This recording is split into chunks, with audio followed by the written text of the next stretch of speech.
49 and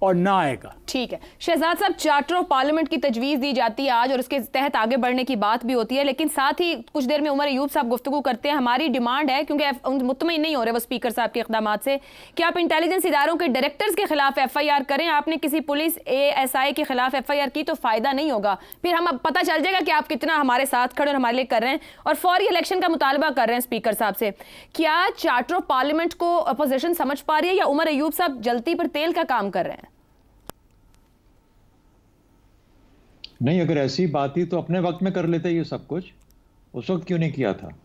میرا خیال ہے کہ دیکھیے یہ جو سیاسی قسم کی بیانات ہیں نا, بدقسمتی ہماری یہ ہے کہ جو سیاست اس وقت ملک میں چل رہی ہے اور جو سکہ رائج الوقت ہے وہ بالکل ہی اس کا نہ کوئی سر ہے نہ پیر ہے. یعنی آپ کا مقصد کیا ہے, مقصد کیا حاصل کرنا چاہتے ہیں؟ اگر پارلیمنٹ میں کھڑے ہو کے بات کر رہے ہو, ابھی بات ہوئی نا, بالکل ٹھیک کہا کہ انقلاب جو ہے وہ پارلیمنٹ سے نہیں آتا, لیکن ایک چیز ضرور آتی ہے, انقلابی اقدامات پارلیمنٹ سے ضرور آتے ہیں. تو انقلاب آپ کا لانا مقصد نہیں ہے, کیونکہ ایک انقلاب کا مطلب یہ ہے کہ آپ نے ایک سیٹ آف رولرز, ایک سیٹ آف جو آپ کے ٹائرنٹس ہیں ان کو ہٹا کے ایک اور سیٹ آف ٹائرنٹ ڈال دیا. یہ ہے انقلاب کی امیجیٹ جو فرق پڑتا ہے اس کے بعد.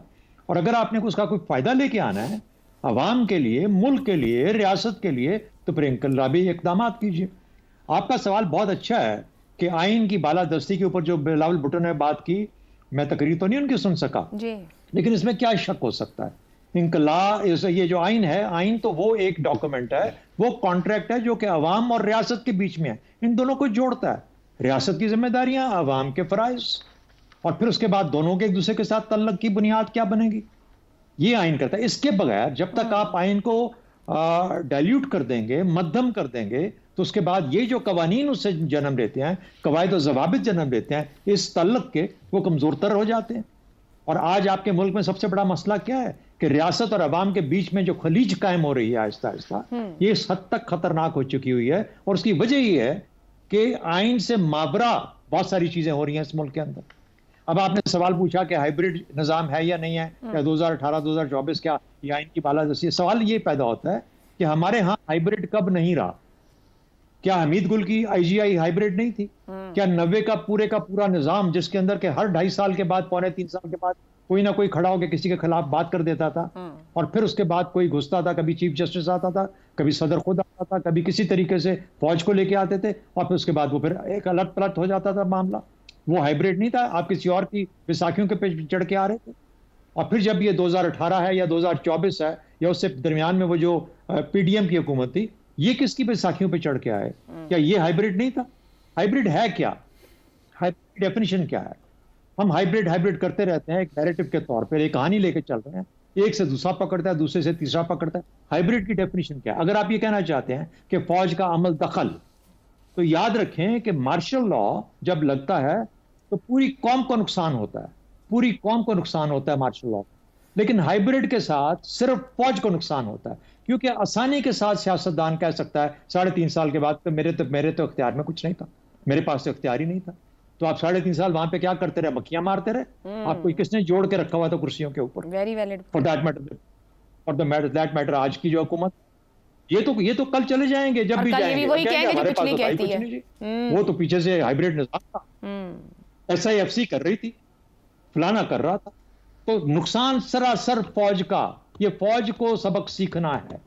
یہ جو ہائیبریڈ کر کے اس کی کہانی بنتی جا رہی ہے, ایک نیریٹو بنتا جا رہا ہے, ان کو چاہیے فوج کو کہ اب ڈیفیمیشن لے کے, کہ مجھے ثابت کر دو ہائیبریڈ کہاں پہ. اگر ہے ثابت تو پھر رک جاؤ اس سے, کیونکہ پھر غیر آئینی قدم ہے. صحیح. تو آئین کو مقدم رکھو, اپنے آپ کو صاف رکھو, تاکہ آپ کے اوپر کوئی انگلی نہ اٹھا سکے. اور یہ نظام جس قسم کا ہے, آہستہ آہستہ رڑتا چلتا رہے گا. ابھی بھی تو چل رہا ہے نا, آئندہ بھی چلتا رہے گا.